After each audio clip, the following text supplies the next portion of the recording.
السلام علیکم ورحمۃ اللہ وبرکاتہ۔ کیسے ہیں آپ سب لوگ؟ جی، آج جو میں نے بچوں کے بارے میں جس ٹاپک کا انتخاب کیا ہے وہ ہے چھٹیاں اور ان کی مائیں، کہ چھٹیوں میں بچے کیا کریں۔ ادھر گرمیوں کی چھٹیاں شروع ہوئیں، ادھر والدین خصوصاً ماؤں کا امتحان شروع، اور عموماً آپ کو ایسے جملے بھی سننے کو ملتے ہیں کہ دن کا پتہ ہی نہیں چلتا، کہاں گیا، کس کس کو سنبھالوں، نہ اپنی چیزیں سمیٹتے ہیں، نہ پڑھائی کی ہوش، نہ ہی بڑے چھوٹے کی پرواہ، کیسے ان کو تمیز سکھاؤں۔ یا پھر سویا رہتا ہے یا سارا دن ٹی وی اور کمپیوٹر کے سامنے بٹھا دو۔ سوچا تھا کہ چھٹیوں میں ان کو کوئی کام کی چیز سکھاؤں گی، لیکن اب اوپر بجٹ کی فکر کہ اتنا تنگ ہوتا ہے۔ آپ سب جانتے ہیں کہ مہنگائی بہت زیادہ بڑھ چکی ہے اور سمجھ میں نہیں آتا کہ کیا سکھاؤں۔ مائیں جو ان سے عموماً مندرجہ ذیل مسائل کا شکار ہوتی ہیں، تو مہمانوں کی آمد اور بچوں کے گھر میں ہونے کی وجہ سے کام بہت بڑھ جاتا ہے۔ گرمی کا پھر اوپر سے زیادہ ہونا، اور پھر گھر میں پھر ڈسپلن بھی نہیں قائم رہتا۔ تو یاد رکھیں، چھٹیاں بہترین موقع ہوتی ہے کہ والدین اپنی تمام تر مصروفیات کے باوجود بھی اپنے بچوں کو بھرپور وقت اور توجہ دیں، اور والدین کو چھوٹے چھوٹے کارآمد طریقے بتانا ہے۔ میرا مقصد یہ ہے یہاں پر کہ جس سے وہ ان چھٹیوں کو اپنے بچوں کے لیے مثبت بنا سکیں اور بچے بھی خوش ہوں۔ تو لہٰذا آپ کو کیا کرنا ہے، بچوں کو تفریح کے مواقع، چھوٹے چھوٹے مواقع مہیا کرنا ہے، بچوں کی بہترین ان کی تربیت پر توجہ دینا ہے، بچوں کو ہنر سکھانا ہے، تعلیم کے جو کمزور پہلو ہیں ان کے لیے بہتری کی کوشش کرنا ہے۔ تو سب سے پہلے اس کے لیے طریقہ کار کیا ہے کہ کوئی بھی کام کرنے سے پہلے اس کی منصوبہ بندی بہت ضروری ہے۔ اس منصوبہ بندی میں گھر کے تمام افراد کو بھی شامل کیا جا سکتا ہے۔ تو بچوں کے ساتھ ایسا کیا جائے کہ ایک فیملی میٹنگ رکھی جائے، جس میں ہر سال کے لیے چند جو واضح مقاصد ہیں ان کو مد نظر رکھتے ہوئے پلاننگ کی جائے، اور بچوں کو اس بات کا احساس دلایا جائے کہ والدین اور گھر کے باقی افراد کی ضروریات کا خیال رکھنا بھی بہت ضروری ہے۔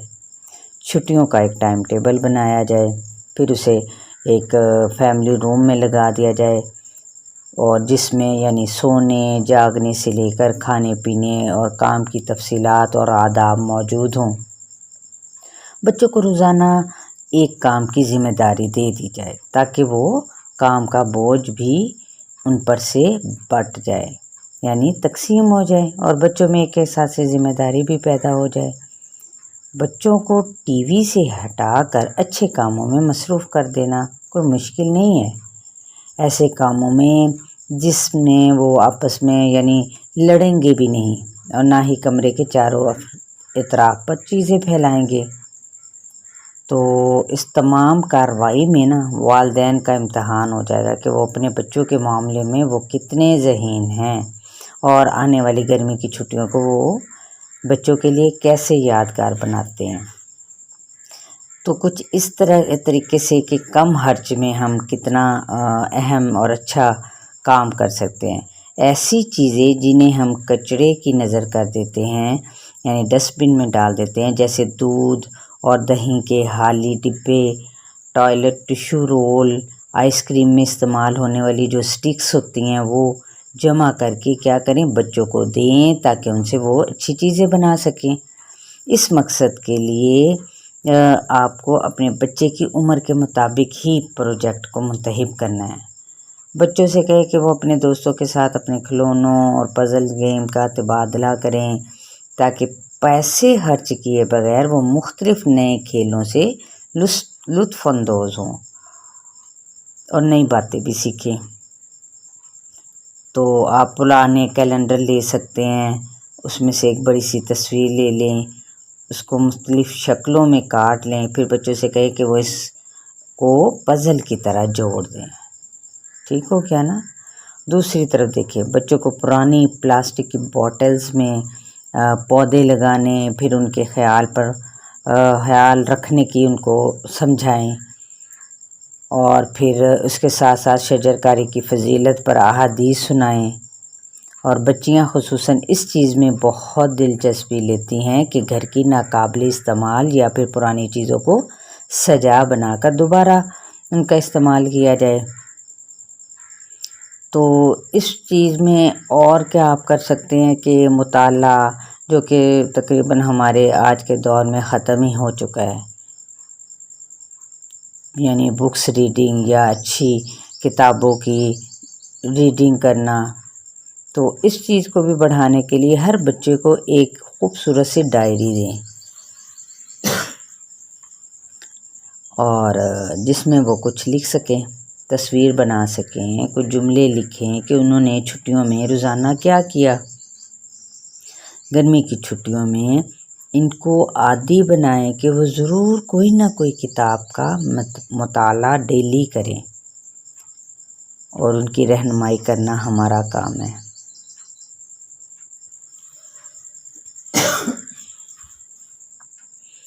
اچھا، اب آگے بچوں کو کہانی کی کتابوں کا ایک اور بھی کلٹ تیار کرنے کو کہیں کہ وہ اس طرح کے مختلف رنگین کاغذوں کے، یعنی 6x6 کے چوکور ٹکڑے کاٹ لیں، جو کہانی بھی بچے پڑھتے جائیں، اس کہانی کا پسندیدہ حصہ ان کاغذوں پر لگاتے جائیں اور ساتھ ساتھ تصویر بھی بناتے جائیں۔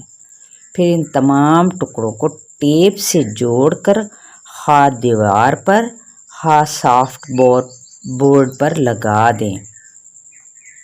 کہانی سنانے کا ایک وقت مقرر کریں، یعنی سٹوری ٹائم، اور باقاعدگی کے ساتھ بچوں کو، جو اگر چھوٹے بچے ہیں تو ڈیلی ان کو کہانی سنائیں۔ بڑے ہیں، چھوٹے بڑے دیکھیں سبھی برابر ہوتے ہیں، بڑے ہیں تو ان کو اسلامک سٹوریز کی طرف لے کر آئیں تاکہ انہیں ہمارے دین کا کچھ پتہ چلے۔ تو اور بھی کہانیاں اسی طرح سنائی جا سکتی ہیں جن میں بچوں کی کردار سازی ہو۔ چھوٹے بچوں کو اخبار میں سے الفاظ تلاش کرنے کا کام دیتے ہیں نا، کتنا خوبصورت کام۔ بڑوں بچوں کے لیے کیا کریں کہ اخبار میں سے تصویریں اور ان کے ذیل کچھ خبروں کو علیحدہ علیحدہ کاٹ کر سب کو ملا دیں، اور بچوں سے کہیں کہ ہر تصویر کی متعلقہ خبر تلاش کریں۔ اسی طرح بچوں کی بھی آپ نے خود بھی مدد کرنی ہے، ٹھیک ہے؟ یا پھر ایسا بھی کیا جا سکتا ہے، ان سے کہیں کہ جملے بنائیں یا پھر کہانی لکھیں، اور اسلامی تعلیم کے پوائنٹ آف ویو سے بچوں کو دنیا کا ایک نقشہ دیں۔ ان سے کہیں کہ مسلمان ممالک کی نشاندہی کریں۔ شاید ان کے لیے ایسا ہوگا کہ یہ مشکل لگے، لیکن نہیں، آسانی ہم نے خود ان کو فراہم کرنی ہے۔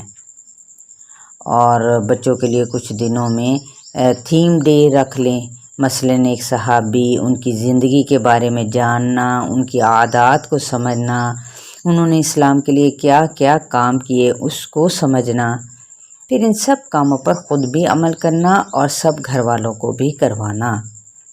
یا پھر مختلف جانور، چرند پرند جن کا ذکر قرآن پاک میں آیا ہے نا، العنکبوت، یہ دیکھیے کتنی چیزوں کا ہے، مکڑی کا، شہد کی مکھی کا، بہت سارے اور بھی جانوروں کا ذکر آیا ہے۔ تو اس کے متعلق بھی آپ کیا کر سکتے ہیں کہ ان کو بتائیں کہ وہ انٹرنیٹ یا کتابوں کے ذریعے سے ان کے بارے میں معلومات حاصل کریں۔ پھر ایک پوسٹر پیپر پر گھر بنائیں اور بچوں سے کہیں کہ وہ اس گھر میں وہ چیزیں بنائیں یا پھر چپکائیں جن کی ضرورت ایک مسلمان کو ہوا کرتی ہے۔ کوئی ایک نعمت جس کا ذکر اللہ تعالیٰ نے قرآن پاک میں کیا ہو، اس کو ایک کاغذ پر لکھیں اور بچوں سے کہیں کہ وہ اس کو گھر میں تلاش کر کے لائیں، اس پر غور و فکر کریں۔ اسے کیا فائدہ ہو سکتا ہے، اس کو سوچ کر اللہ تعالیٰ کا شکر ادا کریں گے انشاءاللہ۔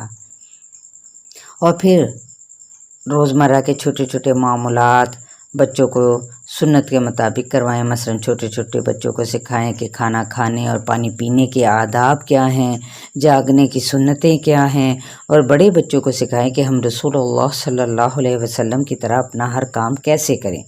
بچوں سے کہیں کہ وہ گھر میں موجود